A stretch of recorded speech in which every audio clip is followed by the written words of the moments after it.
Bien, alors bonsoir à tous, merci d'être venus pour cette première conférence du lundi soir, on va les appeler comme ça, parce qu'il n'y a pas vraiment de nom, mais Enquête et Débat, qui est le média dont je m'occupe, va organiser tous les lundis soirs une conférence sur un thème, donc des thèmes de fond plutôt, avec des intervenants qui vont parler environ 3/4 d'heure, 1 heure, pour ensuite faire place aux questions de la salle. Et donc j'inaugure cette première séance parce que, bon, d'une part, je viens de sortir un nouveau livre qui s'appelle « Entre la haine et l'espoir ». Alors, c'est pas vraiment moi qui l'ai écrit, c'est même pas du tout moi qui l'ai écrit, puisque c'est une addition de traductions de textes, et qui sont eux-mêmes des passages dans les médias arabes et iraniens, donc traduits par l'Institut Memri, que certains d'entre vous connaissent peut-être. Et ça s'intitule « Entre la haine et l'espoir » parce que ça va du pire au meilleur, le pire étant l'antisémitisme, le sexisme et on va dire la pédophilie, pour résumer, dit à des heures de grande antenne sur les plus grands médias arabes et iraniens. Donc ça fait quand même peur, sachant qu'un certain nombre de ces médias sont reçus en France, via les paraboles, via le satellite.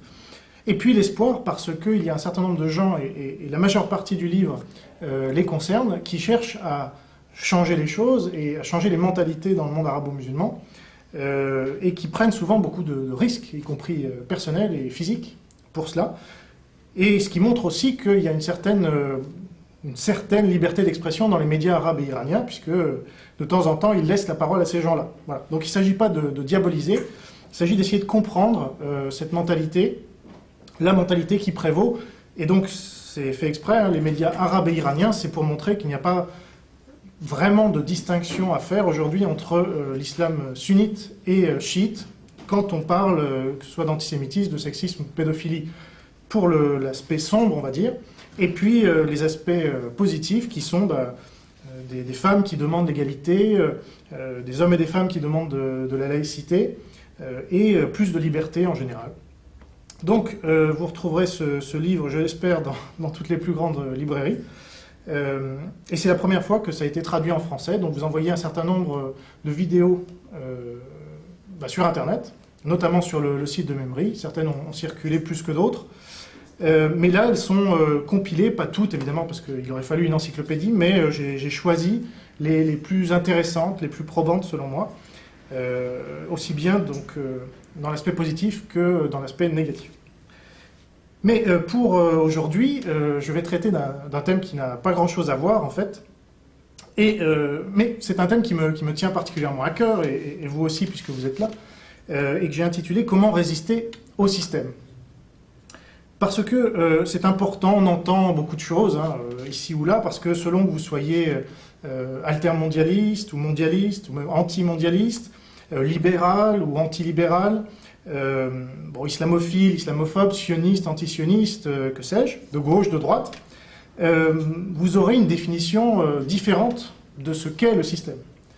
Et pour moi, c'est assez simple, c'est l'oligarchie. Il n'y a pas que pour moi d'ailleurs, quelqu'un comme Yvan Blot, qui est un haut fonctionnaire, décrit très bien ce système donc d'intérêts convergents. C'est pour ça que vous soyez sioniste, antisioniste, libéral ou antilibéral, etc., gauche ou droite, vous avez tous un peu raison. C'est-à-dire qu'il y a un peu toutes les composantes dans ce système. Vous avez des composantes libérales avec du multinational qui ne jouent pas le jeu du marché ou qui tordent l'intérêt du marché pour instrumentaliser l'État. Vous avez les grandes, comment on appelle ça, les cercles de fonctionnaires ou de hauts fonctionnaires qui sont là élection après élection, que ce soit à l'éducation nationale ou dans les hauts ministères, et qui ont vraiment la décision, ce qu'explique très bien Yvan Blot. Donc ça, ce sera plutôt d'une tendance antilibérale, on va dire. Et puis, vous avez les médias. Et les médias, c'est assez intéressant, moi ça fait une dizaine d'années que je m'y intéresse vraiment de très près, pour ceux qui me suivent un peu. Et j'ai remarqué que la critique des médias, et notamment la critique de la télévision, était, parce que c'est le sujet par lequel je vais commencer, était particulièrement, on va dire, peu nombreux. Alors, je pourrais citer les personnalités qui ont osé critiquer la télévision d'une manière régulière et ouvertes, et qui sont plus ou moins connues pour cela, mais elles ne sont pas connues grâce à la télévision, justement, parce qu'elles n'y passent jamais. Alors, on pourrait citer Pierre Carl, on pourrait citer... j'ai quasiment fait le tour. Donc, pourquoi, selon moi, résister au système, c'est résister à la télévision? Eh bien, comme je l'expliquais juste avant, pour moi, le véritable clivage, c'est le clivage entre ceux qui passent à la télévision et ceux qui n'y passent pas. C'est pas gauche-droite, c'est encore moins mondialiste, anti-mondialiste, etc., comme on l'entend souvent. Pour moi, il y a vraiment deux sociétés françaises aujourd'hui, hein, celle qu'on appelle l'élite, et justement cette élite se donne rendez-vous à la télévision.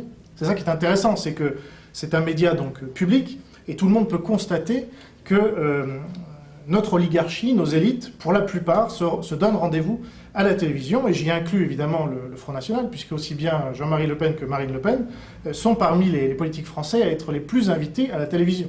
Marine Le Pen est certainement la femme politique française aujourd'hui la plus invitée à la télévision française. Donc, il y a vraiment une opposition aujourd'hui entre ceux qui passent à la télévision, et je ne veux pas dire que tous ceux qui y passent font partie du système. Vous trouverez des acteurs de cinéma ou des chanteurs, enfin, des gens qui sont toujours passés dans les grands médias, donc la télévision ne change pas grand-chose ici. Et de même, je ne veux pas dire que des gens qui n'y passent jamais ne feraient pas partie du système. Vous avez des gens qui agissent dans l'ombre, évidemment, qui préfèrent ne pas se montrer. Donc c'est pas quelque chose de manichéen, mais c'est quand même une grande tendance. L'immense majorité de l'oligarchie, vous la retrouverez à la télévision, et l'immense majorité des forces qui luttent contre cette oligarchie ne seront pas invitées à la télévision. Alors, j'ai voulu noter quelques noms, pour ne pas les oublier. François Asselineau, jamais été invité à la télévision, donc c'est ce président de l'Union populaire et républicaine qui veut sortir de l'Union européenne. Il clame depuis des années qu'il veut passer à la télévision, mais il a beau être énarque, inspecteur des finances, avoir monté un parti qui a plusieurs centaines de personnes, faire des conférences dans toute la France, être écouté vraiment, et puis avoir une audience. Il n'est jamais invité à la télévision. Jacques Cheminade, alors lui, il a été invité à la télévision, mais c'était en 1995, et c'était dans le cadre d'une campagne où il avait eu ses 500 signatures, donc les médias étaient obligés de l'inviter, et ça a donné des moments que j'estime d'anthologie, à TF1 notamment, où il se retrouve là, face au système, incarné par Jean-Marc Sylvestre, je crois, ou un autre, Namias peut-être. Et là, on voit vraiment l'opposition. On pourrait parler aussi des élections de 2002 avec Daniel Gluckstein, qui lui aussi a eu ses 500 signatures, donc pour le parti ouvrier indépendant, à l'époque qui s'appelait le Parti des travailleurs. Et on se rend bien compte que lui, il voulait la sortie de l'Union européenne. Et on se rend bien compte que les médias n'ont pas d'autre choix que de l'inviter, sinon ils ne l'auraient jamais invité. Et la manière dont ils le traitent n'a rien à voir, même avec la manière dont on a traité Jean-Marie Le Pen.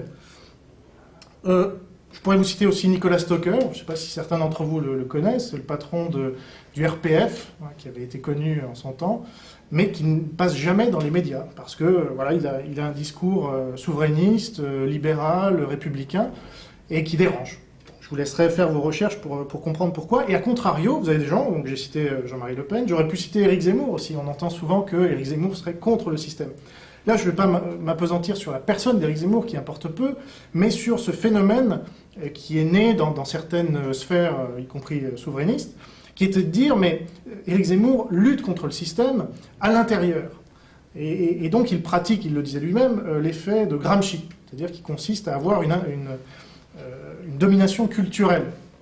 Bon, alors finalement, il a fini par se faire virer de la grande télévision, mais surtout, il n'a fait qu'alimenter ce système, en créant de l'audience qui elle-même allait générer de la publicité.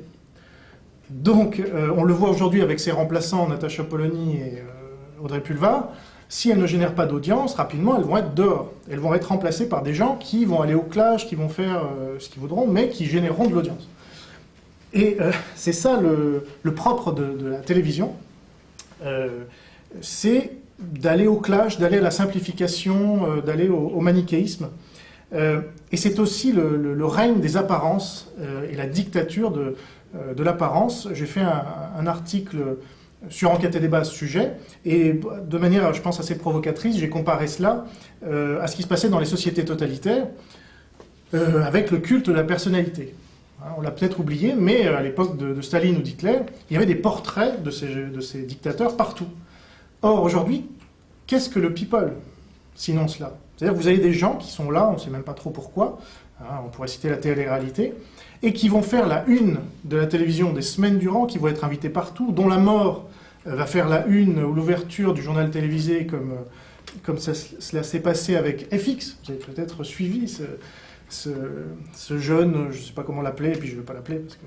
Mais voilà quelqu'un qui n'existait dans l'espace public que parce qu'il avait été invité à la télévision, et pour rien d'autre. Il n'avait jamais fait montre d'aucune qualité, ni universitaire, ni il n'avait jamais rien créé. Donc c'est uniquement sur son image et sa participation. Et voilà que ce jeune homme, parce qu'il n'était plus médiatisé, je crois, meurt. Et alors là, c'est le déferlement d'articles. Et pendant ce temps, vous avez des scientifiques, je pourrais citer Souriau, par exemple. Est-ce que quelqu'un d'entre vous connaît Souriau? Alors, je vois un hochement de tête. Mais alors... de petit, oui. Voilà. Mais personne ne connaît Souriau, qui est un des plus grands mathématiciens français vivants actuellement, qui a 80 ans, je crois. Et bon, je pourrais vous citer Raymond Boudon. Alors nous, on essaye de le faire connaître via enquête et débat, mais personne ne connaît Raymond Boudon. Donc vous avez des gens comme ça, qui sont parmi l'élite intellectuelle, et qui ne sont jamais invités à la télévision, qui, elle, par contre, invite la soi-disant élite de la nation. Et on se rend compte que c'est, en fait, l'inverse, évidemment.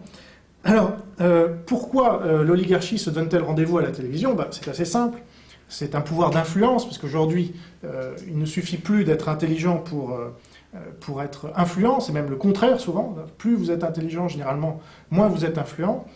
Par contre, plus vous passez à la télévision, et là, plus vous avez de chances d'être influent, parce que on va vous reconnaître dans la rue, on va vous laisser la meilleure place au restaurant, uniquement basé sur l'apparence. Donc ça plaît à l'oligarchie, ça plaît à son ego déjà, ça la flatte. C'est normal, quand on est puissant, on veut tous les privilèges et tous les avantages. Donc c'est la manière qu'elle a trouvée aujourd'hui de s'arroger tous ces privilèges. Mais la télévision, c'est aussi un système de connivence. C'est-à-dire que quand vous voulez travailler à la télévision, quand vous voulez passer à la télévision, il faut vous soumettre à un certain nombre de dictates. Vous ne pourrez pas aborder tel ou tel sujet, parce que sinon ça sera coupé au montage. Si c'est en direct et que vous débordez, vous ne serez plus réinvité. Et vous avez ce cercle vicieux. Pour être invité à la télévision, il faut être connu. Et pour être connu, il faut passer à la télévision. Donc ça, on a entendu ça des dizaines de fois. Et notez bien, essayez de vous rappeler le nombre de fois où une personnalité qui se dit contre le système, par exemple, a osé critiquer la télévision, ouvertement. Moi, il me vient quelques exemples en tête. Marine Le Pen, tout seigneur, tout honneur, une fois, donc sur le plateau d'Arlette Chabot, qui avait critiqué le chef de l'État et France Télévisions, et il y a eu tout un esclandre avec Arlette Chabot, une fois, sur, je sais pas, quelques centaines ou milliers de passages télévision. Bon, une fois. François Bayrou, donc au lancement de sa campagne en 2007, qui avait dit à Claire Chazal mais Bouygues, on sait bien, TF1, etc. Bon, une fois, pareil. Ça fait pas lourd. Et les gens qui osent critiquer la télévision aujourd'hui, dehors. Enfin, on les voit même pas, en fait. Ils n'existent pas parce que ce phénomène médiatique bien connu, qui fait que vous n'existez qu'à travers les médias, est amplifié encore de manière supplémentaire avec la télévision. C'est-à-dire que vous n'existez même plus, personne ne vous visualise dans l'espace public. Donc, moi j'ai quelques métaphores pour essayer de faire comprendre ce système. C'est-à-dire que Jean Moulin, par exemple, on ne pense pas qu'il aurait accepté une invitation à Radio Paris. Bon. Si on décide, si on est d'accord avec ce fait que la télévision c'est le système, on voit mal pourquoi des gens qui se disent anti-système passent à la télévision. De même, j'aime à dire que De Gaulle avait la BBC, et nous avons Internet. Parce qu'il existe un autre système, et pour encore prendre une autre métaphore, je dirais que la télévision, c'est l'occupation permanente, des esprits notamment, parce qu'on est passé d'une guerre physique à une guerre de l'information, j'y viendrai. Mais vous avez l'occupation permanente des cerveaux, parce que les gens regardent 3h40 de télévision en moyenne par jour, ce qui est considérable, là aussi j'y reviendrai.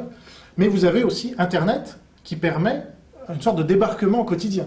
Donc, à contrario, puisque là, les forces vont réellement s'opposer, et les gens qui passent sur Internet, généralement, ne passent pas à la télévision.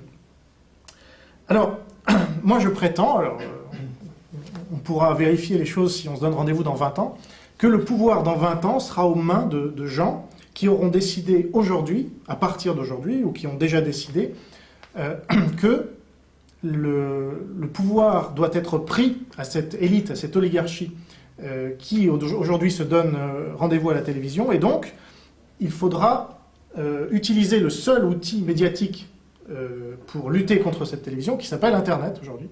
Et je prétends que dans 20 ans, le rapport de force, si la résistance, entre guillemets, au système est efficace, elle pourra créer ce rapport de force jusqu'à renverser la télévision qui, elle, avec le temps, devrait descendre, mais c'est pas du tout évident, puisque les moyens de recevoir la télévision vont être de plus en plus importants et influents. Alors, j'en viens justement à ce livre qui est plus qu'important, qui est fondamental, de Michel Desmurget. Voilà. Je ne sais pas si vous connaissez, ça s'appelle TV Lobotomie, je le montre à l'écran aussi. C'est un livre essentiel parce que c'est le premier, à ma connaissance, qui démontre scientifiquement que la télévision tue, déjà. Donc ça, c'est quand même pas rien. Vous savez, sur les paquets de cigarettes, bon, ça tue, mais jamais vous verrez sur votre poste la télévision tue. On va vous rappeler qu'il faut manger, bouger, etc., mais pas que la télévision rend obèse. C'est-à-dire qu'il y a un certain paradoxe, mais ce que montre donc ce docteur en neurosciences qui s'appelle Michel Desmurget, qui est aussi directeur de recherche à l'INSERM, c'est que la télévision, en fait, cumule tout ce qu'on reproche à la fois à la cigarette, à l'alcool, à l'obésité, puisqu'elle encourage tous ces phénomènes. Et ça, il le démontre parce qu'il a fait la compilation d'un certain nombre d'études qui sont parues depuis 50 ans et qui vont toutes dans le même sens, absolument sans exception. Mais il parle aussi de la violence, qui est encouragée par la télévision. J'ai noté là, parce qu'il y a énormément de phénomènes. Le manichéisme, j'en parlais tout à l'heure, c'est-à-dire que le règne de l'image fait que vous n'avez plus que le blanc et le noir, même avec une télévision couleur. Au niveau de la santé, vous avez deux phénomènes. Vous avez la santé mentale et la santé physique. Bon, la santé physique, c'est notamment l'obésité, mais c'est pas que ça. Et vous avez, au niveau mental, la paresse intellectuelle, parce que vous avez un média vertical qui vous donne toutes les informations. Et même si vous avez, il en parle des fois, même si vous avez une bonne émission de temps en temps, elle est noyée dans un flux qui vous fait oublier tout ce que vous avez vu et qui remplace tout ça par un flot d'informations absolument ineptes ou qui ne servent à rien et qui remplacent simplement le vide de l'ennui et du silence. Donc ça devient une drogue et il parle énormément des enfants. D'ailleurs, la couverture, c'est un enfant devant sa télévision et il démontre que aujourd'hui, on fait plus que jouer avec le feu, c'est-à-dire qu'avec nos enfants, on les met devant la télévision dès 6 mois et 3 mois des fois. C'est-à-dire qu'il y a des programmes spéciaux pour les enfants. Et cela a énormément de conséquences. C'est-à-dire que les enfants deviennent bêtes, donc leur QI moyen est inférieur au QI des gens qui ne regardent pas la télévision. Et ça, il y a des expérimentations très claires, parce qu'on pourrait dire, oui, vous n'allez pas prendre la télévision comme bouc émissaire.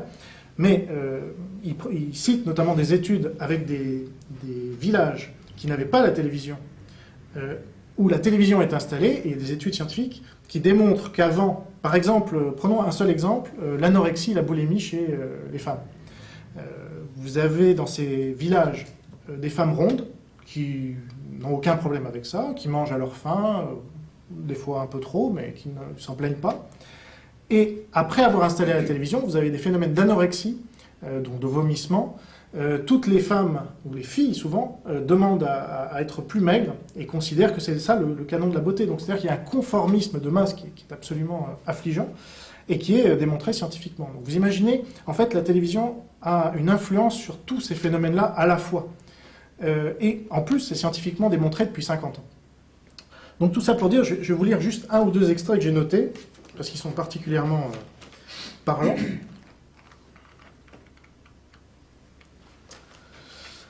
Alors, le poste est un voleur de temps.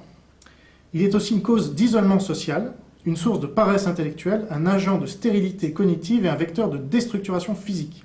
À l'heure où les parents dépensent des sommes faramineuses en cours de soutien pour assurer la réussite scolaire de leurs gamins, on peut s'étonner de l'impunité accordée à Dame Télévision, étrange schizophrénie qui exige une éducation d'excellence et livre nos enfants aux contenus médiatiques les plus débilitants.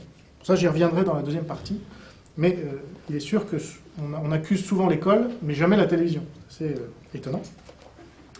Alors, autre extrait. Ainsi, on constate que la télévision n'est pas le loisir anodin qu'imaginent les parents et que décrivent les spécialistes ad hoc de la bien-pensance médiatique.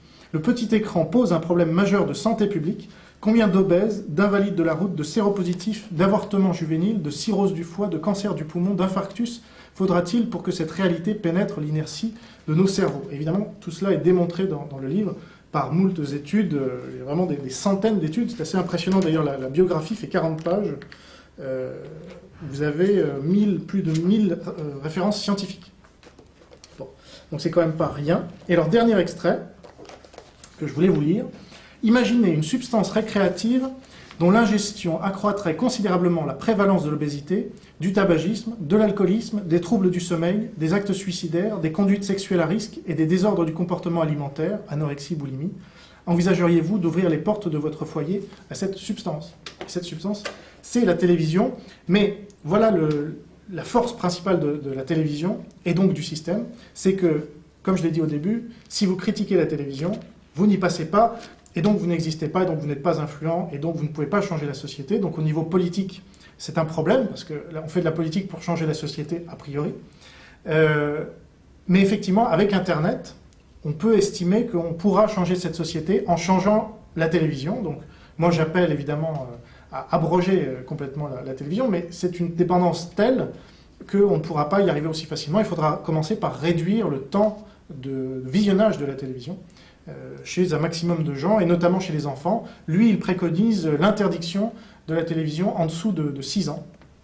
Donc déjà, c'est énorme, parce que nos enfants aujourd'hui regardent le moindre film où va y avoir des scènes de viol, de meurtre, de sexualité, d'alcoolisme, enfin, etc. Et tout ça, généralement, présenté sous un bon angle. Avec en plus les publicités qui viennent derrière. Je ne vais même pas parler de la publicité, évidemment, mais il démontre notamment... il y aurait tellement de choses à dire, mais il démontre notamment que pourquoi les films ou les programmes sont souvent violents à la télévision, c'est parce que les gens retiennent mieux les publicités qu'ils les coupent. Parce que notre cerveau nous joue des tours, et quand, de manière totalement inconsciente, quand on est sous un état de stress, on retient mieux ce qui nous arrive. Voilà. Donc, d'où notamment la citation de Patrice Lelay, je ne sais plus, sur le cerveau disponible pour Coca-Cola. Mais évidemment, tout le monde s'en moque, y compris à la télévision. Encore, on n'est pas couché hier soir, ou l'autre soir, sauf qu'eux-mêmes font la même chose. Évidemment, ils ne vont pas s'accuser d'être des criminels en puissance, mais je pense que ces gens-là devraient être traduits, devraient être emprisonnés pour beaucoup, parce qu'ils sont des vecteurs de mort, des vecteurs d'anomie dans la société en général, et chacun ses responsabilités. On ne peut pas enfermer un petit délinquant et ne pas enfermer un grand délinquant. Ça me paraît très logique.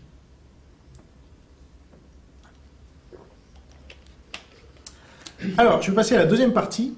Pour moi, résister au système, c'est également sortir du paradigme racisme-antiracisme. C'est très important, parce que vous savez que ce paradigme a été créé par un triumvirat de François Mitterrand, Bernard-Henri Lévy et Jean-Marie Le Pen. Donc évidemment, à la manœuvre, il y avait François Mitterrand qui manipulait un peu tout ça, mais il a eu une grande aide qui lui a été apportée par Bernard-Henri Lévy, côté antiracisme, et par Jean-Marie Le Pen, côté racisme. Donc je vais vous lire cette citation d'Emmanuel Todd, que j'aime beaucoup. Je parle de la citation. La montée en puissance idéologique de Bernard-Henri Lévy et de son antinationalisme précède celle de Jean-Marie Le Pen et du Front National. La remise en question par les élites françaises de la France a provoqué l'apparition du national-populisme. Donc ça, c'était en 1997, dans l'illusion économique. Et là où Emmanuel Todd a évidemment foncièrement raison, c'est que tout cela n'a pas pu se faire tout seul. Il a fallu un certain nombre de forces politiques, d'intérêts politiques pour aller dans ce sens. Donc on se rappelle, le grand tournant, c'est 83. C'est pas que le tournant économique, c'est aussi le tournant social, puisque Mitterrand ayant raté son communisme, il devait aller vers un peu plus de libéralisme, et il a dû trouver une autre manière de maintenir sa politique socialiste, et donc sociale. Et il a trouvé l'antiracisme comme solution pour ce faire. Et donc, il a imposé à la société, avec l'aide de Bernard-Henri Lévy et de Jean-Marie Le Pen, qui n'ont cessé de monter eux-mêmes, donc c'était un peu la mayonnaise artificielle qui montait, pour imposer ce paradigme. Donc paradigme, c'est vraiment un terrain, un champ lexical, un terrain cognitif qui met de côté un peu toutes les autres réalités sociales, économiques, etc. Alors, je vais vous donner deux exemples de cette OPA, disons, de l'antiracisme sur les autres réalités, et notamment la réalité sociale. Alors, en lien d'ailleurs avec la télévision, certains disent le niveau baisse. Quand on veut être un peu objectif sur les choses, quand on voit le niveau d'orthographe, quand on voit le niveau du bac actuellement par rapport à celui des années 50, bon, le niveau baisse. Mais comment on explique que ce niveau baisse? Eh bien, vous avez des gens qui vont vous dire ben, c'est parce qu'il y a trop d'immigration. Hein, donc, des gens comme Éric Zemmour, par exemple, qui vont vous dire que l'immigration fait que quand on se retrouve dans une classe avec que des gens qui ne parlent pas français ou dont les parents ne parlent pas français, on ne peut pas faire cours et le niveau baisse. Et puis vous avez des gens qui vous disent non, certes le niveau baisse quand ils veulent bien l'admettre, le niveau baisse, mais c'est parce qu'on ne s'occupe pas assez des immigrés. Voilà. Donc il faut pratiquer des politiques de discrimination positive, il faut les aider dans les quartiers, il faut etc. Mais alors personne, absolument personne, je ne parle même pas de ceux qui disent que le niveau ne baisse pas, hein, parce que ça c'est le système. Mais personne, dans ceux qui prétendent résister au système, ne va vous parler de la télévision, par exemple, qui a un rôle majeur, fondamental, dans ce niveau qui baisse. Et il le démontre vraiment de manière scientifique, donc là, c'est même pas une question d'opinion. Il y a tout un tas d'études qui ont montré que les enfants ne lisaient plus à cause de la télévision, donc ne lisant plus et étant abreuvés d'images, ne savaient plus écrire, ne savaient plus lire, etc. Donc leur QI naturel baissait. Quelqu'un qui avait un potentiel de 150 se retrouve à 110, par exemple. Il y a une étude qui le démontre. Bon, c'est gênant. Parce et alors imaginez, parce que le niveau de débilité mineure, c'est 80.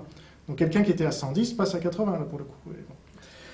Alors, deuxième exemple du fait que l'antiracisme aujourd'hui domine artificiellement sur les réalités sociales et économiques, c'est au niveau des discriminations, évidemment. Alors on va vous parler des discriminations des juifs, des noirs, de toutes les minorités, même des blancs parfois, des arabes évidemment, des homosexuels, bon. Or, les pires discriminations aujourd'hui dans notre société, ce ne sont pas celles-là. Et ça, il y a beaucoup d'études qui le démontrent également, pas dans ce livre-là, mais dans d'autres livres. La première des discriminations, c'est la discrimination à l'âge, concernant les personnes âgées. Et la deuxième, enfin c'est à peu près les deux premières qui se font concurrence, c'est la discrimination à la beauté. Hein, donc là c'est lié à l'apparence et non pas à la couleur, c'est-à-dire qu'il vaut mieux être noir et beau que blanc et moche, en gros. Je résume. Et c'est encore lié au système dans lequel nous baignons de télévisuel, donc d'apparence, qui va favoriser des gens qui correspondent aux canons de beauté actuels, qui n'ont rien à voir avec les canons de beauté que peignait Rubens, par exemple. Mais aujourd'hui, si vous êtes gros, si vous avez un cheveu sur la langue, si vous êtes chauve, enfin bon, je vous passe les détails, et surtout si vous êtes mal formé d'une manière ou d'une autre, si vous êtes un peu du mal à marcher, etc., vous allez être discriminé, mais vous n'avez aucune association qui va vous venir en aide. Bon, on dira, bah, c'est dommage, hein, voilà. Il aurait mieux fallu être noir, peut-être, je ne sais pas. Donc, bon, j'exagère un peu, mais vous avez compris, c'est-à-dire que ce paradigme antiraciste fait qu'on va détourner notre attention légitime sur des problèmes sociaux que nous connaissons tous d'ailleurs, parce qu'on pourrait parler aussi des orphelins. Bon, ça n'apparaît pas physiquement, c'est plutôt psychiquement. Mais qui va s'intéresser à la douleur d'un orphelin aujourd'hui? Bon, pas d'association qui va défendre les discriminations subies par les orphelins, qui seront des discriminations difficiles à mesurer d'ailleurs, puisque ça va être par exemple un manque d'estime de soi. Comment vous mesurez ça? Non, on va mesurer, puisqu'on est dans la société du matériel et du concret, soi-disant, on va mesurer des discriminations dans les boîtes de nuit. C'est beaucoup plus important, vous l'admettrez. Bon. Alors, l'autre aspect que je voulais aborder avec ce paradigme de l'antiracisme, sans vouloir être trop long, c'est que le système a créé par ce biais un terrain absolument miné, mais qui sert ses intérêts. Alors c'est un terrain miné parce que, et là j'élargirais même à la racialisation, hein, parce que c'est pas que le racisme ou l'antiracisme, quand vous poussez ce système à bout, c'est-à-dire que vous avez une affaire par jour en ce moment, Sud Radio hier, etc., vous allez à la guerre des communautés entre elles. On l'a vu à Londres, bon, et on le verra de plus en plus, parce que tant qu'on ira dans ce sens-là, voilà où on ira. Or, c'est un système qui est voulu par le système, puisque son intérêt au système, c'est de pousser la réalité sociale à la pire des anomalies, pour pouvoir arriver au dernier moment et dire « je suis là, je rétablis l'ordre, donc vous avez besoin de moi ». Alors, bon, ça a été décrit dans un certain nombre de livres que je vous recommande. Par exemple, je pense à L'avant-guerre civile de Eric Werner, c'est un excellent livre, où il explique très bien ce phénomène assez classique, en fait, mais qu'on oublie rapidement quand on voit un pauvre arabe à qui on refuse un logement. Pourtant, Sun Tzu l'avait déjà expliqué en son temps. Donc Sun Tzu, c'est ce Chinois qui a écrit il y a quelques milliers d'années déjà, que le terrain déterminait la manière dont on pouvait lutter. Et le système, lui, son but, c'est qu'on ne puisse pas lutter contre lui. Évidemment. Donc si vous allez, comme certains, sur le terrain du racisme et de l'antiracisme, vous êtes mort d'avance. Parce que le système est antiraciste, donc quiconque ose s'opposer à lui est raciste. C'est tout. Donc il n'y a même pas besoin de chercher. Donc si vous voulez lutter contre le système, n'y comptez même pas, par ce biais. Sun Tzu dit, pour établir un rapport de force, voire gagner, il faut aller sur son propre terrain, et ne pas accepter le terrain de l'ennemi. Mitterrand était un très bon général. C'est un général qui a imposé le système raciste-antiraciste, et donc il est resté au pouvoir 14 ans. Alors qu'il avait un cancer et que sa politique était en tout point critiquable. Bon. Et alors là, je vais vous lire un extrait sur Sun Tzu. Le général, capable d'apprécier le terrain, amène son ennemi sur un emplacement dangereux, tout en évitant lui-même d'y pénétrer. Il choisit le terrain sur lequel il souhaite engager le combat, y attire l'ennemi, puis il livre bataille. Pour Sun Tzu, un général incapable d'utiliser correctement le terrain était inapte au commandement, et ça démontre très bien qu'aussi bien Jean-Marie Le Pen que Marine Le Pen sont des généraux inaptes au commandement, puisqu'ils n'ont eu de cesse de parler de l'immigration, et ça ne risque pas de changer, de l'immigration, du racisme et de l'antiracisme, etc. Mais encore une fois, réfléchissez au nombre de fois où ils vous ont parlé de la télévision. Eux-mêmes qui y passent à longueur de temps et qui en sont devenus dépendants, en fait. Et alors, la transition vers une troisième partie pour résister au système, c'est justement que le terrain, il faut le déterminer nous-mêmes. Si on prétend, si on ose, si on a cette audace de prétendre résister au système, voire le renverser, il faut déterminer quel est le terrain sur lequel on peut gagner. Or, ce terrain, c'est le social. C'est le terrain, c'est le réel, appelons-le comme ça. Parce qu'aujourd'hui, le système évolue à un niveau que j'appellerais le ministère de la parole. On reproche souvent au Front National d'être le ministère de la parole, certes, mais le système, lui aussi, est un ministère de la parole. D'ailleurs, le Front National fait partie du système, donc ça se retrouve bien.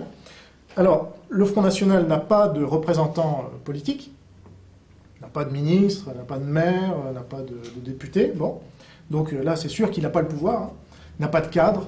Dès qu'un maire gagnait, enfin dès qu'un membre du Front National gagnait une mairie, ça devenait un ennemi de Jean-Marie Le Pen, un ennemi personnel, et tous, sans exception, ont dû quitter le parti dans les 2 ans. Bon.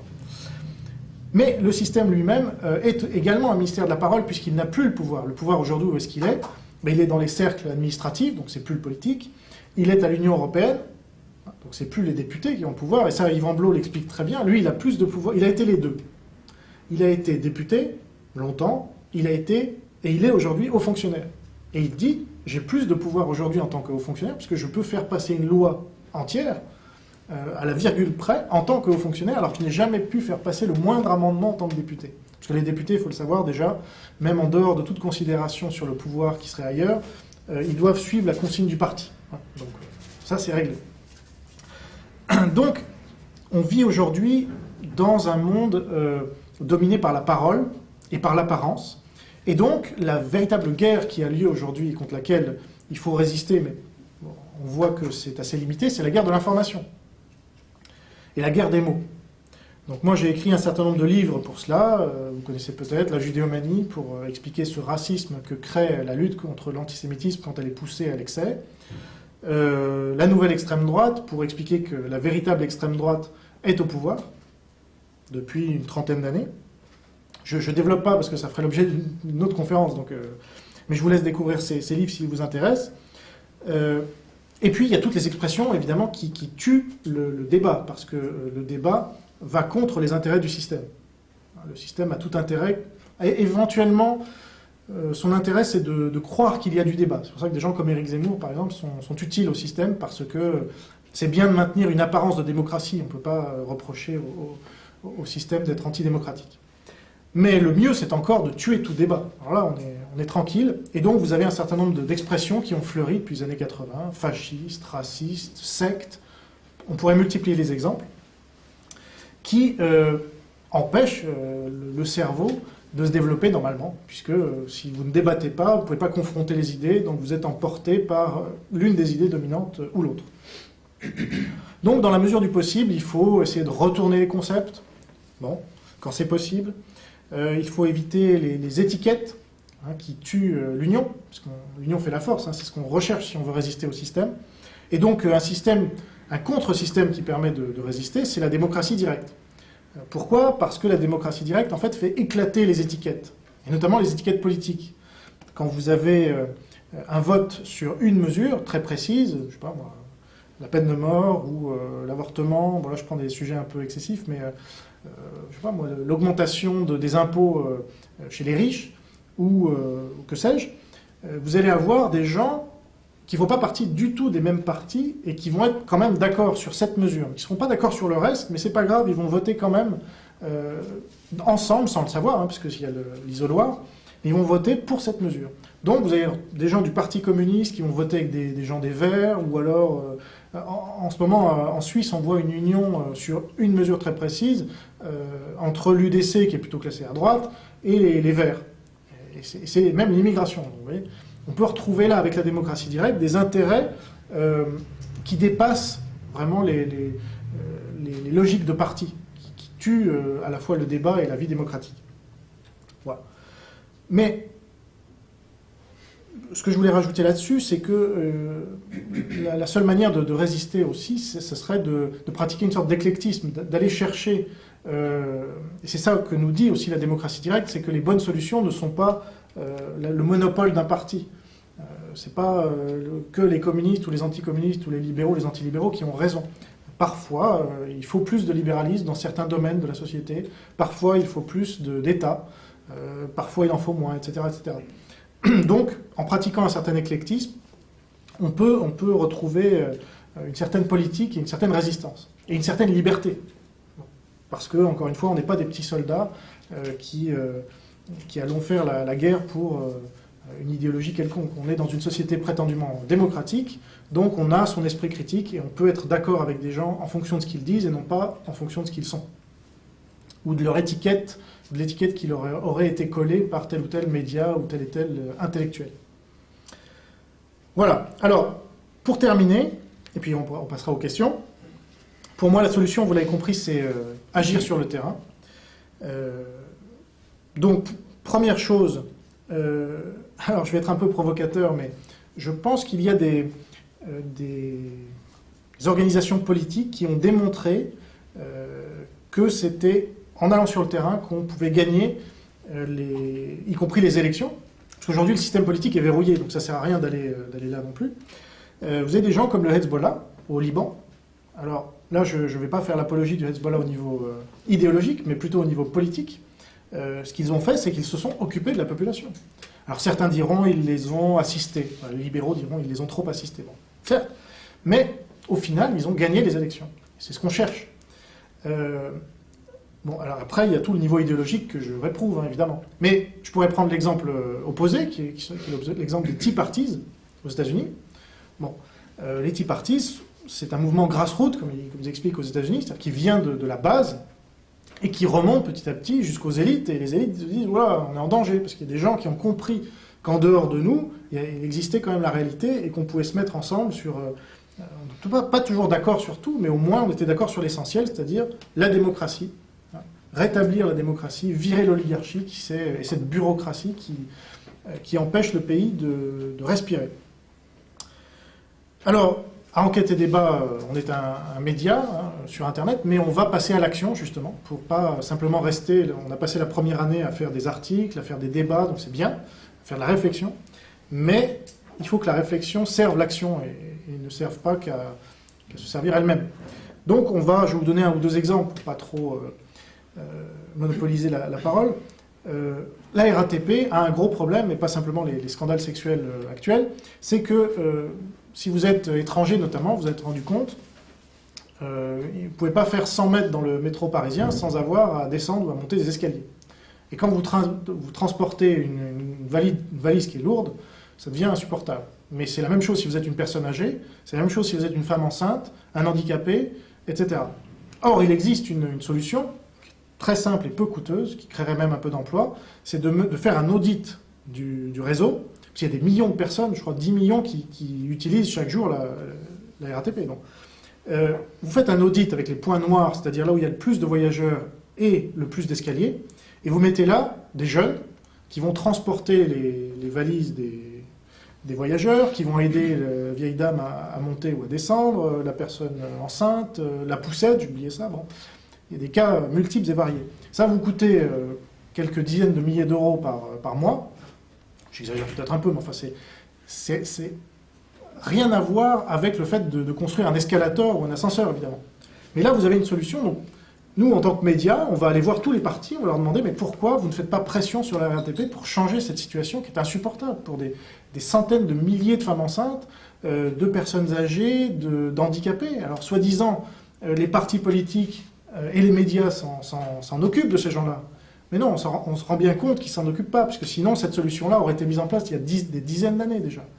Donc, on voit bien qu'il faut occuper le terrain, et qu'en occupant le terrain, et Internet est là pour nous aider justement à nous faire connaître comme cela, et les gens, vous inquiétez pas, quand on s'occupe d'eux, ils vous sont reconnaissants. Donc, il y aura au départ des médias, mais il y aura aussi des partis qui vont comprendre leur intérêt, qui vont même peut-être naître autour de cela, de ces idées généreuses, mais utiles, et qui vont finir par percer et avoir le soutien du peuple. Et comme on est encore, heureusement, dans un système où le vote décide de qui est élu, bon, aujourd'hui il est biaisé par plein de manières, mais c'est aussi parce que la résistance s'y prend mal, je pense. Et ça ne sert à rien d'aller à des législatives ou à des présidentielles si on est sûr de perdre. Donc il faut commencer petit, mais aller de victoire en victoire, même de petite victoire, et vous allez voir, on va finir par y arriver. Alors, autre solution, c'est de créer des coalitions. Je ne m'étendrai pas là-dessus, parce que l'idée est simple, mais sortir de ces conflits de personnes, parce que franchement, ça n'a aucun intérêt. Et troisième solution, se défendre avec les armes du faible. Il y a une expression qui s'appelle le rapport du faible au fort. La métaphore la plus connue, et pour cause, c'est celle de David et Goliath. David a gagné alors qu'il était beaucoup moins fort que Goliath parce qu'il a été plus intelligent. Et ça, c'est souvent oublié dans notre société. On se dit, oh là là, qu'est-ce que je peux faire? Parce que finalement, je suis tout seul, je suis tout petit, on est peu, on est éparpillé, etc. Mais David a bien fini par battre Goliath, et des exemples, il y en a à l'appel, de petites entreprises qui gagnent des marchés sur les grandes et qui finissent par devenir grandes, ou des petits partis, alors là, il y en a moins parce que c'est beaucoup plus verrouillé, mais on peut s'inspirer d'un certain nombre d'exemples qui sont bien réels et qui démontrent quand Microsoft, il y a 40 ans, n'existait pas. Google n'existait pas il y a 20 ans, Facebook n'existait pas il y a 10 ans. On pourrait multiplier les exemples. C'est parce que ces gens-là ont eu une intelligence d'être au bon moment, au bon endroit, dans les bonnes conditions, qui sont les règles de la logistique, donc des trucs assez basiques finalement, et que nous, on peut reprendre à notre compte. Je prendrai un exemple personnel, mais j'ai contribué à faire partir Thierry Ardisson du service public. J'étais tout seul, j'étais absolument inconnu, et je suis simplement intervenu sur un ou deux plateaux télé pendant qu'il disait ses mensonges, et j'ai expliqué qu'il disait des mensonges, et ça a eu un écho suffisant. Je ne sais pas dans quelle mesure j'y ai contribué, Mais c'est sûr qu'il y a eu un rapport, parce que j'ai pu même interpeller le président de France Télévisions publiquement devant une vingtaine de journalistes, et qu'après ça a donné lieu à un certain nombre de comptes rendus dans les plus grands journaux. Donc ça, forcément, vous créez un rapport de force, et vous êtes un peu le grain de sable qui grippe la machine, et il faut commencer comme ça, et au fur et à mesure, vous créez une réputation, et vous pouvez inverser les choses. Donc, à mon propre niveau, j'ai créé un média que je vous invite à soutenir, parce que c'est ma conclusion.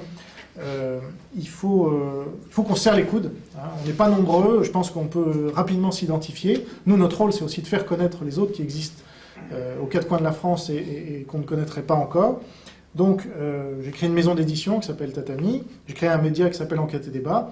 Il y en a d'autres. On essaye de se rassembler déjà, de créer des coalitions, comme je l'explique là.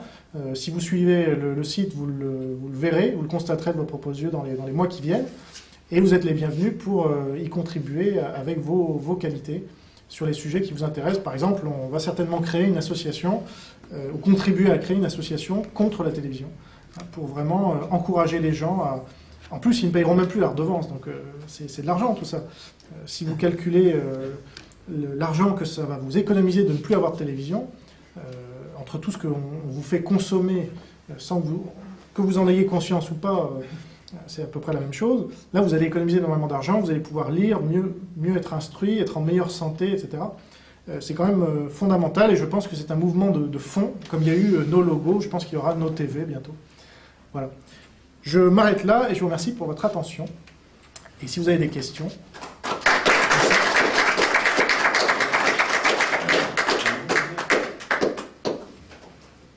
Des questions. C'était clair et limpide. Parfait. Non, j'ai des questions. Mais... Alors, Francis. J'attends. Francis a toujours des questions. Oui, j'ai pas très bien compris, à un moment donné, quand tu parlais de Jean-Marie Le Pen, qui était des généraux inaptes, Ouais. vu qu'il parlait de l'immigration. Or, l'immigration est un sujet important, enfin pour moi, c'est un sujet, donc ne pas en parler, enfin, j'ai pas très bien compris l'articulation de ta pensée. Ce que tu proposerais, c'est de ne pas parler d'immigration. Non, merci pour ta question, parce que moi j'ai très bien compris ta question, par contre. Jean-Marie Le Pen a fait de l'immigration le sujet, c'est-à-dire l'alpha et l'oméga de la politique. Pour lui, si on arrête l'immigration, il n'y aura plus de problème. C'est comme si je disais aujourd'hui, balancez vos télés, il n'y aura plus de problème. Non, c'est caricatural. J'ai compris ça comme ça, moi, par exemple. Globalement, si on regarde les 30 dernières ou 40 dernières années du Front National, et c'est notamment les passages télévisés, il n'y a pas un passage où il ne parle pas d'immigration, et où il n'explique pas que la cause des problèmes d'insécurité, des problèmes de baisse du niveau scolaire, etc., c'est l'immigration. Donc moi, c'est ça que je critique, c'est-à-dire qu'il a choisi ce terrain qui était le même terrain que Mitterrand, le même terrain que Bernard-Henri Lévy, et qui s'est affronté au système, prétendait-il, mais moi je prétends qu'il en fait partie. Parce qu'il était sur le même terrain. La résistance, comme je disais, Jean Moulin n'irait pas à Radio Paris, même s'il était invité cordialement, même si on lui déroulait le tapis rouge à Radio Paris, à mon avis, il n'y serait pas allé. Jean Moulin était sur un autre terrain, il était sur le social. Toi-même, tu as été une fois tout ton temps à la télévision. Alors justement, j'y étais. Parlons-en. Ben voilà, moi c'est pas dur, j'y étais 2 fois. Une fois, je me suis invité, d'accord, et c'était pour l'émission sur Ardisson, c'est pour foutre le bordel, bon. Enfin, dire une vérité aussi, pour laquelle on m'aurait jamais invité. J'avais publié un article qui n'a été repris nulle part. D'ailleurs, je précise que cet auteur-là n'a jamais été invité à la télévision, forcément. Et la deuxième fois, on m'a invité, je ne sais pas trop pourquoi, François, et j'ai commencé par remercier le présentateur de m'avoir invité, première fois en 10 ans, et 10 livres. Et ensuite, je me suis fait fort de critiquer sa chaîne, son émission et lui. Alors que ce n'est pas le sujet non plus. Alors que ce n'était pas le sujet, mais c'est jamais le sujet. C'est ça le truc, c'est-à-dire que si soi-même, on ne met pas le sujet au cœur, et oui, et on me dit, mais tu étais hors sujet. Ben non, c'est le contraire, j'étais au cœur du sujet. Voilà. Et d'ailleurs, j'ai été contacté par Tadei pour son émission. On verra s'il ose m'inviter. Je ne sais pas ce qui se passera. Excuse-moi, je me permets, là tu fais une conférence. Oui. C'est comme si quelqu'un ici commençait à parler d'autre chose pendant... tu vois, c'est... Ah non, parce que une conférence, a priori, on annonce le thème à l'avance. Et il y avait un thème sur l'émission de François. Ben oui, mais pour moi, c'était lié. C'est-à-dire qu'on parlait de Marine Le Pen et du Front National, justement. Donc pour moi, c'est lié, les deux sont liés. Donc j'ai parlé de l'impact de la télévision. Oui. Une autre question? Peut-être quelqu'un d'autre a une question? Oui. Ouais, juste, c'est un peu lié à cette question, mais donc, si j'ai bien compris ta conférence, il faut en fait à la fois lutter sur son propre terrain, c'est ce que tu disais avec le général Sun Tzu, et à la fois lutter sur le terrain de l'ennemi, puisque finalement, quand tu vas dans l'émission pour faire une critique, moi j'ai trouvé ça excellent. On a vu tout l'embarras du présentateur, etc. Mais là, tu vas sur son terrain pour essayer quelque part de l'affaiblir de l'intérieur. Et en même temps, il faut, à côté de ça, développer des structures par soi-même, refuser les paradigmes imposés. Donc il y a deux choses. Et ça revient. Peut-être le Front National, tu dis, ils font partie du système, je comprends ce que tu veux dire. En même temps, peut-être qu'ils essayent de l'affaiblir de l'intérieur. En même temps, si c'était le cas, effectivement, Marine Le Pen aurait critiqué la télé plus d'une fois. Ouais. Enfin, je comprends. Mais... Alors, ce que je veux dire, donc pour reformuler ta question, tu dis il faut lutter sur les deux terrains. Lutter sur son terrain, le terrain où on peut gagner, et lutter sur le terrain de l'ennemi. Oui, donc comme je l'ai expliqué, il y a un terrain de guerre de l'information, etc. Mais il ne faut pas, selon moi, en faire la priorité, puisqu'on est sûr de perdre, puisque c'est le terrain de l'ennemi. Il faut faire une priorité de son propre terrain. Napoléon disait, le système ne veut pas de moi, je vais créer mon propre système. Napoléon, c'est quand même pas quelqu'un qui a perdu, sauf à la fin.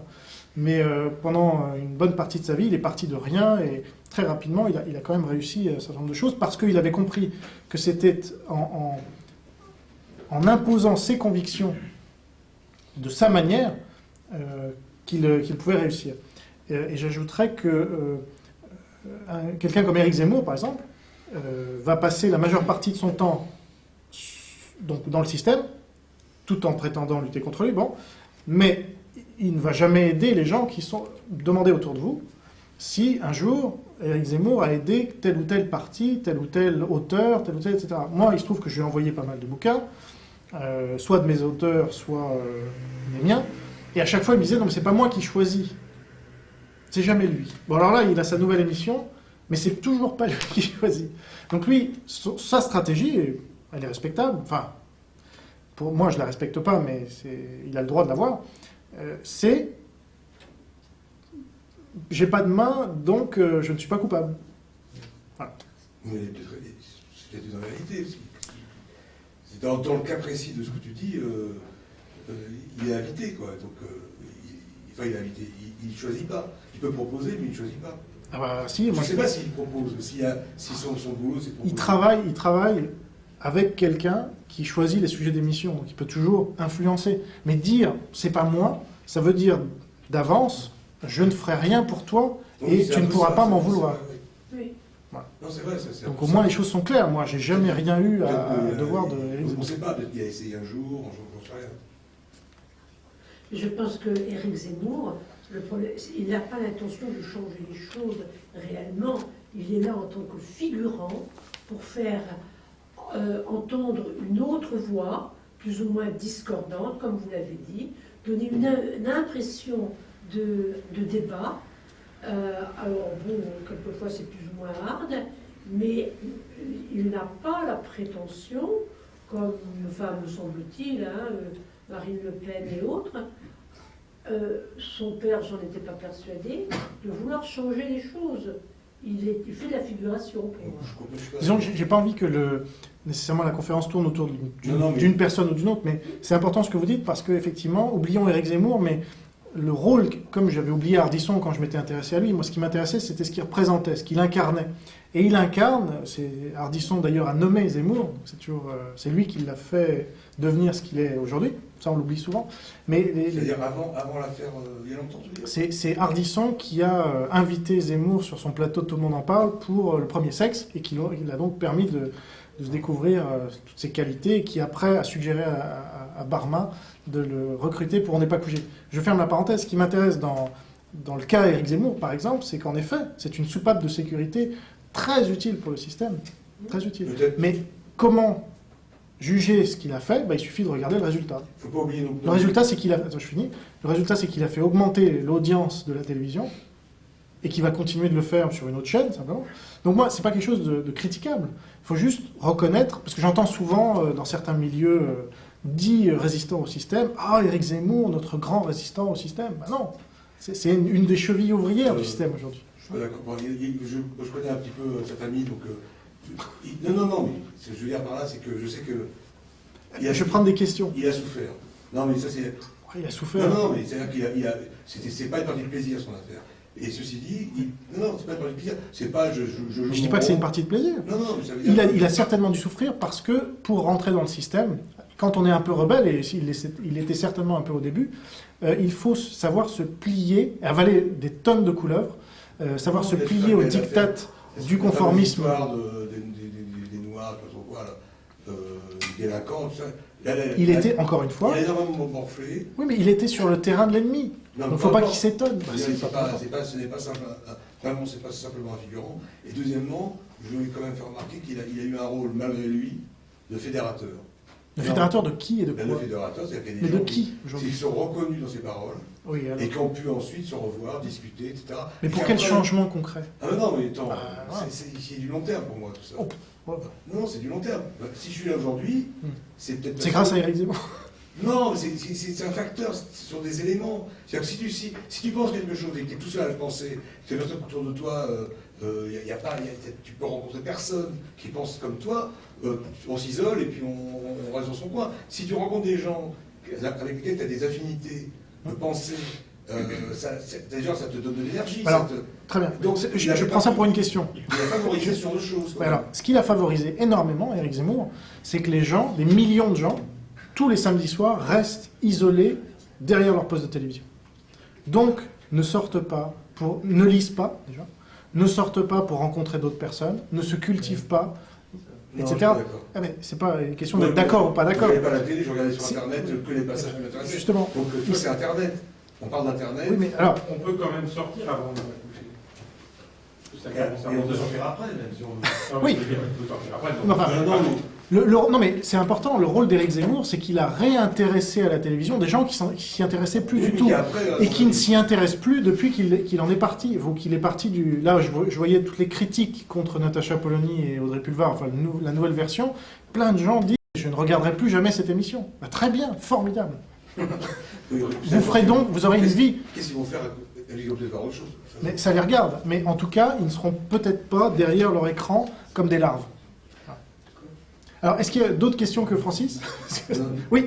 Juste une question, c'est pas parlé qu'il faut dépasser le cadre raciste antiraciste, mais personnellement ça me dérange un peu lorsqu'on pense à l'oligarchie qui a un message surtout antiraciste qui dit sans cesse aux autres de se diversifier, se multiplier, et lorsqu'on regarde le comportement de cette oligarchie, en gros il reste entre blancs quoi. Et ça sera bien un peu de critiquer ce double discours quoi, entre fais ce que je dis et fais pas ce que je fais. Ça sera bien de garder un peu ce contexte un peu raciste, antiraciste, et parler un peu de leur comportement dans le réel. Alors, parce que ce débat, il y a un truc là, je crois. Ben alors, ça rejoint la question de Sean. Si je peux répondre. Donc ça rejoint la question de Sean sur, pour moi, hein, ça la rejoint parce que c'est une question de priorité.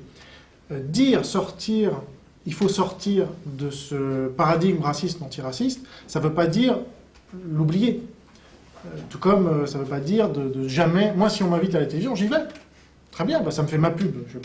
Mais je ne ferai pas des pieds et des mains pour y aller. Tout comme je ne ferai pas des pieds et des mains pour lutter absolument contre le racisme anti-blanc, comme fait la Griffe, par exemple, et judiciariser le débat en faisant des procès à tous ceux qui seraient, ici ou là, anti-blancs. Parce que là, ils reprennent les problèmes de l'ennemi et ils les reproduisent différemment. Donc, évidemment, il faut être... Je ne sais pas s'il faut être antiraciste.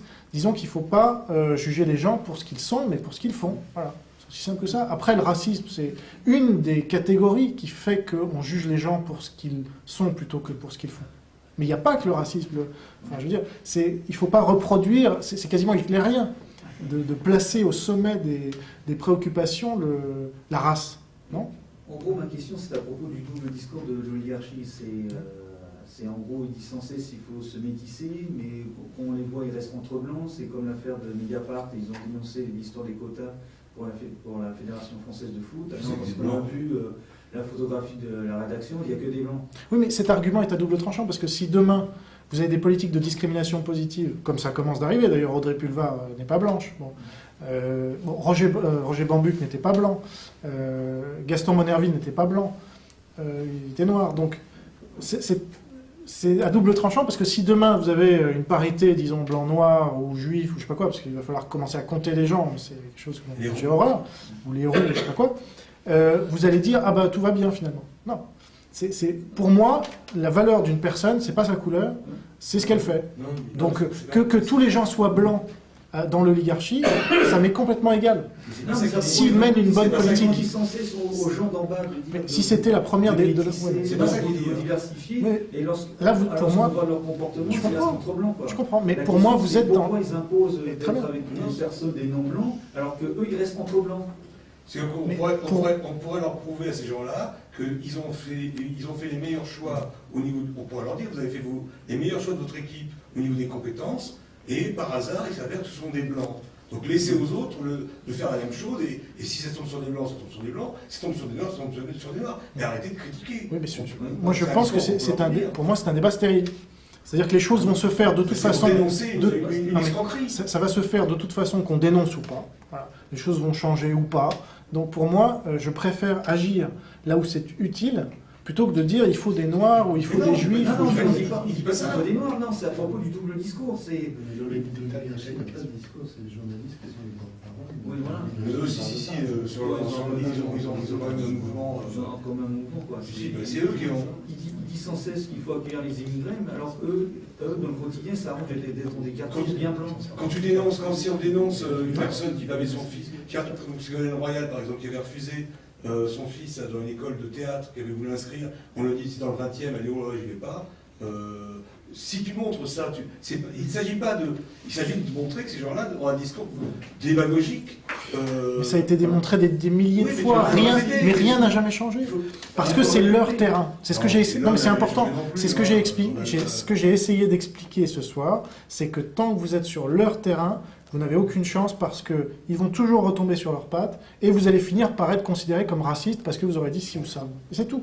Donc il faut sortir de ça. Il ne s'agit pas dans ces cas de figure, en ce qui me concerne, de les changer. Il s'agit de parler publiquement pour que d'autres personnes entendent J'ai compris. et leur ouvrir les yeux en disant regardez les personnes que vous écoutez qui sont en train de vous entuber. Oui, mais alors, À ce moment-là, Oui. c'est ça. Ouvrir- Moi, ce qui m'intéresse, c'est ça. oui, mais ouvrir les yeux à l'oligarchie. Non, pas l'oligarchie. Ouvrir les yeux à qui alors Ben, les gens qui subissent entre guillemets, cette oligarchie, qui les Non, non, écoutent, alors- qui y croient. Voilà. Si quelqu'un te dit oui, le racisme, je sais pas quoi, tu dis attends, et si tu commences à discuter avec des gens. Bon, il y a des ça gens qui- pose une question intéressante, si je peux essayer de trouver une question là-dedans, c'est que comment changer l'oligarchie ou le système en place, c'est plutôt en créant le rapport de force qui fera que l'oligarchie n'aura pas le choix et le subira, plutôt que d'essayer de leur ouvrir les yeux. À eux, mais non. Non, je parle aux gens. C'est pas parce qu'on va ouvrir les yeux aux gens Mais ils vont penser différemment. que l'oligarchie va changer. On s'en fout qu'elle change. Ah ben, on s'en fout qu'elle change, non. Ça exclure après, Si. après, il y a Non. des élections. Donc, Non, non, justement, les élections sont verrouillées, c'est ce que j'ai expliqué tout à l'heure. Ah, si. Oui, ça, Ah, si. on ne sait jamais, il peut y avoir des surprises quand même. Non, il n'y a pas de surprise justement, parce que sinon, ça ne serait pas une oligarchie. À terme, il peut y avoir des surprises quand même. Après, effectivement, on ne sait pas qui. De toute manière, il y aura toujours quelqu'un au pouvoir. Hein. Alors, est-ce qu'il y a d'autres questions? Oui. Est-ce que vous pensez qu'à la base, c'est la télévision en tant que média, c'est un problème, ou c'est seulement les idées qui y sont véhiculées Ah. qui est le véritable problème? Parce qu'avec TV lobotomie, c'est Ouais. plutôt présenté comme la télévision en soi, c'est un réel problème intrinsèquement. Alors, très bonne question. C'est pas moi qui apporte la réponse, c'est Michel Desmurger lui-même, mais je vous la donne. Lui, il explique qu'il y a deux problèmes avec la télévision, c'est le médium en lui-même et le contenu. Parce que le médium fait qu'on est avachi devant sa télé et qu'on est en phase de lobotomie avancée. Ça, c'est pour le médium en lui-même, parce qu'il est vertical, il s'impose à vous, et tout ce que vous pouvez faire, c'est changer de chaîne. Et puis, il y a le contenu, effectivement, et là, on voit qu'il y a une logique d'audience. Bon, j'en ai pas parlé tout à l'heure, mais la logique, le dieu audimat, fait que il faut qu'on s'appuie sur les derniers travaux de la science et de la psychologie cognitive pour faire en sorte que les gens restent scotchés à leur télé. Alors, il donne quelques exemples, c'est intéressant. Par exemple, la série Dragon Ball Z. Bon, les gens de notre génération, enfin moi je regardais ça quand j'étais petit, je sais pas s'il y en a eu d'autres. Je ne vois pas plus mal. C'est... Non. Mais non, parce que justement, j'ai fait une cure à 18 ans. De 18 à 25 ans, je n'ai pas eu de télévision. Ah, moi, je ne les ai pas eu jusqu'à l'âge. Et donc, ça a été la cure, parce que de 0 à 18 ans, j'ai eu une télévision, et c'était l'horreur. Et à 18 ans, bon. Mais je reviens sur Dragon Ball Z, donc ça, c'est l'exemple type de la série qui a utilisé les dernières ficelles pour scotcher les enfants, qui finit jamais. On ne comprend jamais l'histoire dans sa globalité, parce qu'on en reste toujours... Par contre, on comprend très bien le segment qui passe. Voilà, Ensuite... les séries, c'est le même. Les séries, oui, mais là, en fait, c'est l'exemple de Dragon Ball Z, mais après, c'est les mêmes ficelles partout. Et si vous regardez bien, vous les retrouverez, parce que, par exemple, le fait qu'il y ait de la violence, bon, on l'a vu, c'est pour mieux retenir les publicités, mais il faut aussi de l'action en permanence, c'est-à-dire qu'il faut que ça bouge tout le temps. Si vous avez un film où il n'y a pas minimum 15 changements d'image par minute, vous êtes foutu, là. Vous allez vous endormir, etc. De plans ou d'images, je ne sais plus exactement. Mais il faut qu'il y ait ce changement pour retenir votre attention, pour vous scotcher, vous dire « Ah, qu'est-ce qui s'est passé ?» Parce que là, c'est pas notre volonté. C'est vraiment de la manipulation pure. C'est des études scientifiques en psychologie sociale qui ont démontré que l'être humain va regarder plus facilement quelque chose qui bouge tout le temps que quelque chose qui est figé. Bon. Et ça, vous l'appliquez à la télévision, vous renforcez ça avec des ondes alpha, je crois, etc., etc. Et vous créez la pire drogue qui ait jamais été créée et que tout le monde... Dans l'histoire de la télé, c'est quoi ça vient d'où? Ah, les ondes alpha, ça, non, ils n'en parlent pas, mais c'est autre chose encore. C'est des ondes qui influent sur le cerveau à la manière d'une drogue, en fait. Qui fait que quand vous éteignez la télévision... C'était propres ondes, les ondes alpha, non? Non, c'est émis par la télévision, et quand on... Enfin, peut-être c'est émis aussi par soi, mais... Avec les écrans plats et catholiques, et puis la même chose. En tout cas, quand on éteint la télévision, on a un sentiment de manque. Ça vient des ondes alpha, notamment.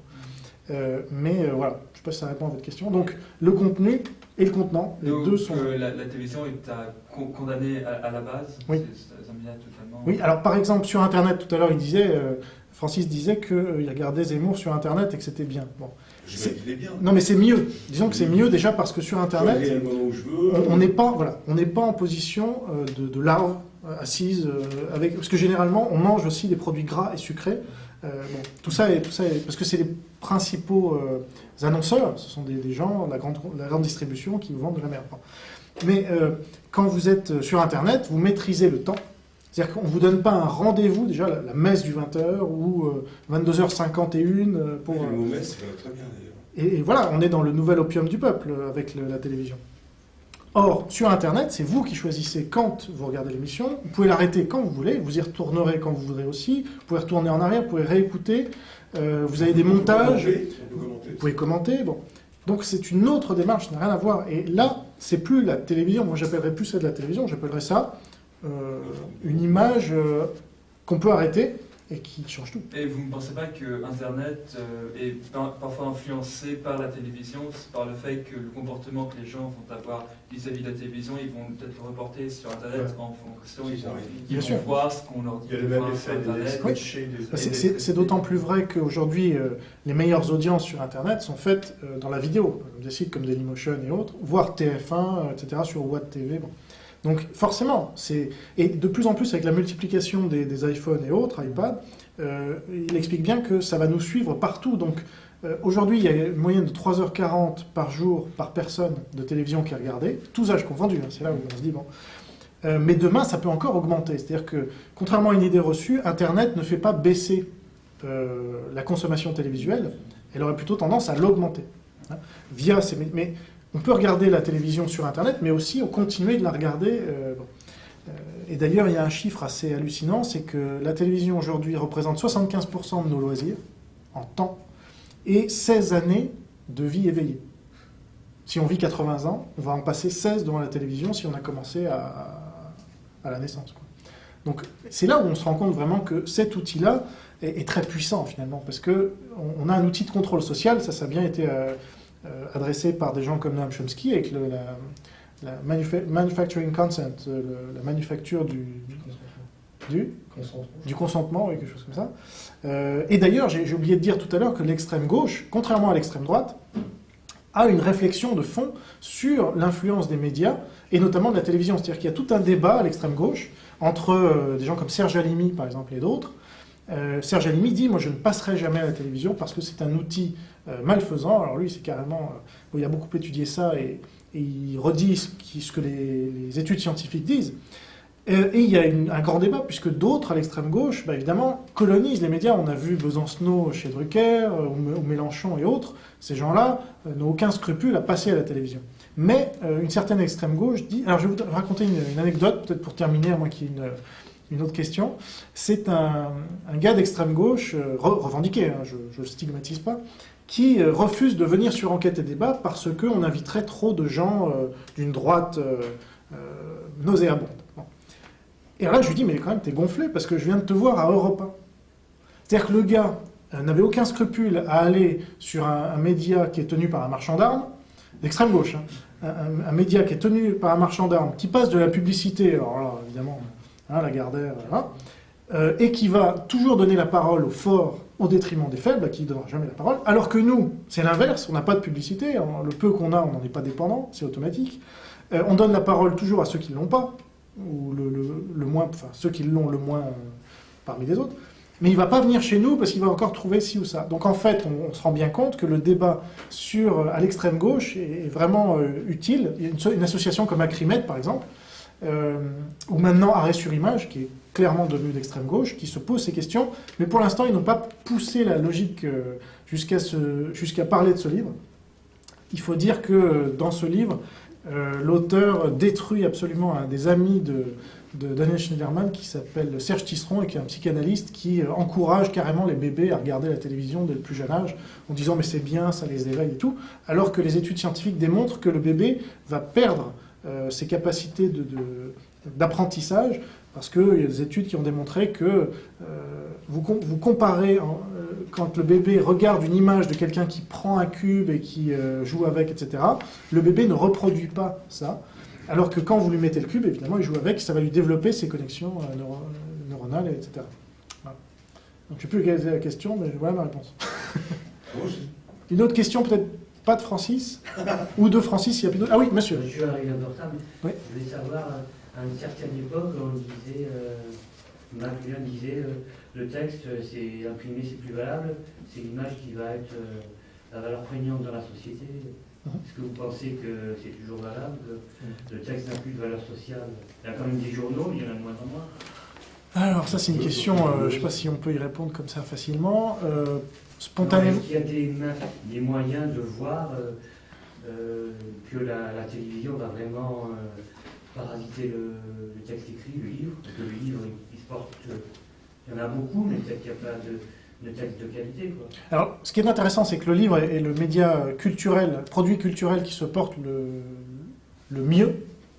Hein, il y a eu l'effondrement de la musique, l'effondrement du cinéma, etc. Donc ça, c'est une source de réjouissance malgré tout, même si les éditeurs se plaignent et les libraires aussi, mais je pense que c'est parce qu'ils font mal leur travail.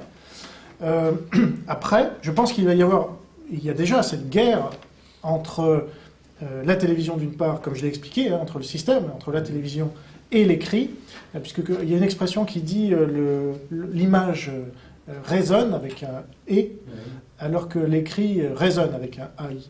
Donc ça, c'est bien résumé. Mais je pense que l'élite véritable, aujourd'hui, est dans l'écrit, alors que l'élite qui nous dirige est dans l'image, et malheureusement, c'est loin d'être l'élite. Comme dit David Mascret, les secondes classes dirigent les généraux aujourd'hui.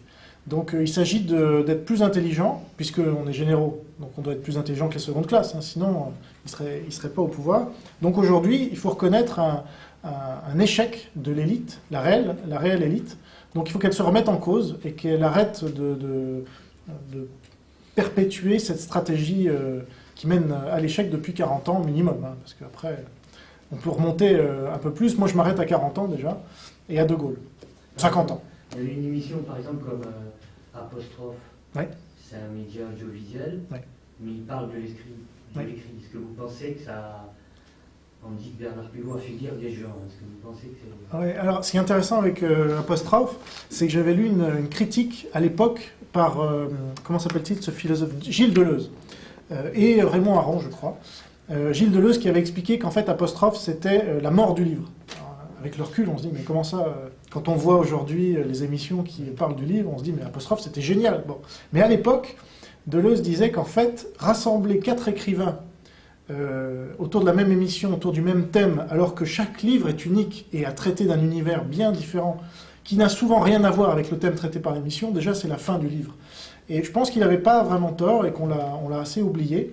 Et c'est pour ça qu'à Enquête et Débat, notamment, on parle d'un livre uniquement et longtemps, le plus longtemps possible, pour que l'auteur, et quand on fait un débat, c'est uniquement avec 2 personnes et pas Même chez Tadi, voilà, un autre exemple, c'est Tadi, aujourd'hui on dit c'est le parangon de la liberté d'expression et de la démocratie parce qu'il invite tout le monde. Sauf qu'il y a un mécanisme télévisuel qui est peu connu, mais qui consiste à inviter un maximum de gens en même temps sur le plateau pour les empêcher de mener une réflexion jusqu'à son terme. Et d'être coupés en permanence par des gens excités, qu'on va inviter aussi pour faire de l'audience, etc. C'est toujours le même principe, vous retrouvez la violence dans l'échange, on coupe la parole à l'autre, etc. Voilà, donc on est dans le contraire, et justement, nous, notre responsabilité, que ce soit de ma génération ou des gens qui ont compris un certain nombre de choses depuis longtemps, c'est de remettre ces fondamentaux au goût du jour, c'est-à-dire la recherche, le temps, prendre le temps, et parce que la télévision, on ne l'a pas dit, mais c'est l'immédiateté aussi, c'est le tout de suite. Donc les enfants gâtés, c'est ça aussi. Donc c'est un tout, c'est un système qui convient de renverser, non pas pour tomber dans son inverse, qui consisterait à parler de slow food plutôt que de fast food, ça je pense que c'est pas très intelligent, ou de décroissance plutôt que de croissance, mais à repenser, par exemple, ce qu'est la qualité.